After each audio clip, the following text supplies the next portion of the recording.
At some point in my $250,000 worth of student loan debt education, I walked into a library, opened my laptop, and went on YouTube to find cliff notes on the theory of symbolic interactionism.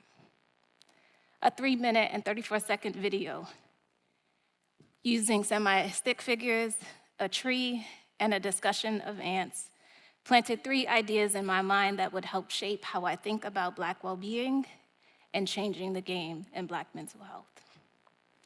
Idea 1, people act on things based on the meanings they assign to them. Idea 2, people assign meanings to things based on their interactions with other people, ideas, events, and objects. Idea 3, the meanings we assign to things are not permanent. They can change. These ideas would go on to help me formulate some of the research questions that guide my scholarship. For example, as a person invested in better understanding historical trauma and intergenerational well-being, I asked, if people act on things based on the meanings they assign to them, then what did my ancestors hold in their consciousness about healing? To find answers, my colleagues and I did a deep dive into our history. For starters, we reviewed a text exploring how Black folks cultivated and experienced healing on Southern plantations. We were determined to get as close as possible to the words, the images, and the practices that might have helped us discern what our ancestors might have thought about getting well. Based on our analysis, we believe that our ancestors viewed healing as what happens when you consult cultural experts and spirit guides, when you apply guidance downloaded from God and from dreams. It's what happens when you do what you saw grandmama and them do to cure an ailment, when you stand in the gaps for other Black folks who need time for respite and repair, and what happens when you gather in community to do things that bring relief and joy. Our ancestors also seem to view healing as what happens when you directly confront and resist agents of trauma, harm, injustice, and oppression. And when you have the audacity to radically imagine something beyond what you can see. To them, healing was a transtemporal and intergenerational experience and activity.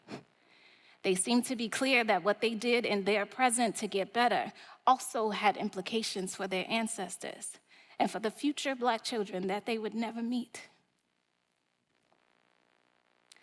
So while these ideas and examples were not completely new to me, there was something about immersing ourselves in this data that was changing.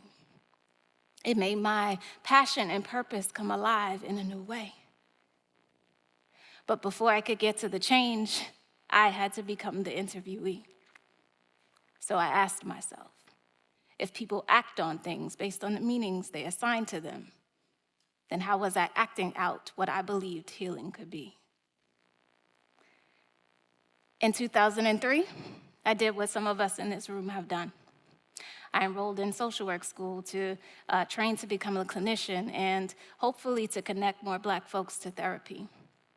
I graduated and took jobs as a therapist in different settings, a preventive services agency, a youth development program, a high school. In each of these settings, I was acting out a definition of healing that suggested it happens between a therapist and a client in designated office spaces where we talk about their problems and concerns. While I had grown up with a mama and daddy who had introduced me to ancestral wellness traditions and practices, to Reiki, to acupuncture, to Tai Chi, to prayer, to performance, to the arts, to healing happening in vibrant cultural and community settings, I was out in the world acting on a very narrow definition of what healing could be. Because of what I reconnected with in that data, in 2020, my vision for how I could be a contribution to intergenerational Black healing was shifting. My ancestors' blueprint and the tenets of symbolic interactionism merged to birth a new idea that I would call the Center for Black Wellbeing. If people act on things based on the meanings they assign to them, then I wanted to create comfortable, Black-centered spaces where we got to do activities that invited us to locate and examine our definitions of healing. If the meanings we assign to things can be shaped and changed based on our social interactions, then I wanted to create events that were building an intentional atmosphere for us to reinforce and remix definitions of healing that would lay a helpful foundation for our wellness activities. So at the center, we launched something called the Digital Oasis, where on a semi-monthly basis, we invited Black folks to join us for a virtual gathering based on our healing. When people arrive, they are guided through a series of activities that invite us to get in the sandbox of self-discovery. For example, on February 2nd, we held a gathering focused on the theme of the Black family reunion. We watched clips from reunion scenes in classic movies, and we did an exercise redesigning the family reunion t-shirt. We focused in on those trees with deep roots that many of us were familiar with from our family photos. We used those trees as an opportunity to reflect on and to trace where our definitions of healing might come from, and to think about the blueprints of healing that we are leaving on our branches of those trees. On December of another year, we held a gathering focused on death, loss, and grief. While we didn't all technically have the same relatives, it was cool to bond over what that long-winded preacher uncle might say at the funeral, or the whisperings that we heard in the house after somebody died. Then we did a segment called Say It With Your Chest, where we took turns giving death and grief an unfiltered piece of our minds. Before our final activity, where we took time in silence to radically imagine a new relationship with grief. When we shared our visions with each other, it was as if we each added patches to a virtual quilt of healing that we all got to take away with us. The Digital Oasis events are typically filled with a mix of laughter, silent reflection, and sometimes tears.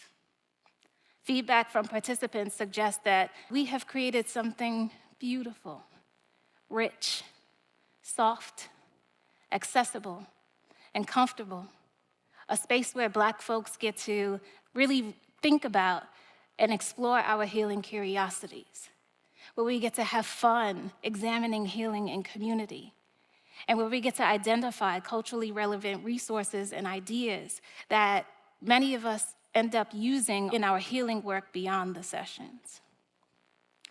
Now, there are many initiatives aiming to encourage Black folks to address our mental health. Many of those efforts prioritize therapy, and they aren't typically grounded in a systematic exploration of our conceptualizations of healing, our wellness preferences, or knowledge about the cultural practices, patterns, and pathways that support the well-being of our people. At the center, we work hard to learn more about the characteristics of unique wellness spaces that make Black people feel safe, and to identify effective practices that can support the transmission of wellness strategies and information across generations. Our work to advance intergenerational Black healing is growing because of what we have witnessed, what we have experienced, and what we have co-created with other Black folks in the Digital Oasis playground. And because we hold ourselves accountable to reevaluating and expanding our definition of healing, we are dreaming into new dreams. We imagine taking over warehouse-sized spaces to create something that we call wellness playstations. Think immersive exhibit meets Black Wellness Museum, We plan to work with the community and to work with Black wellness experts, historians, and artists to build an interactive exhibit where Black people get to step inside the world of healing and mental health using immersive technologies. But to be clear, I have not abandoned that clinical training that I'm still paying for. I'm still a practicing clinician, and I wholeheartedly believe that we need to continue our efforts to ensure that there are more Black therapists. And we need to transform our healthcare system so that quality therapy is available to Black folks who want it. We also need to make sure that therapists don't have to keep getting off of insurance panels because of unfair reimbursement rates. And we absolutely need to change our education system so ain't nobody walking around with $250,000 of student loan debt stress in order to conduct research and serve. Hello, somebody. So yes, all of these things are necessary in order to change the game in Black mental health.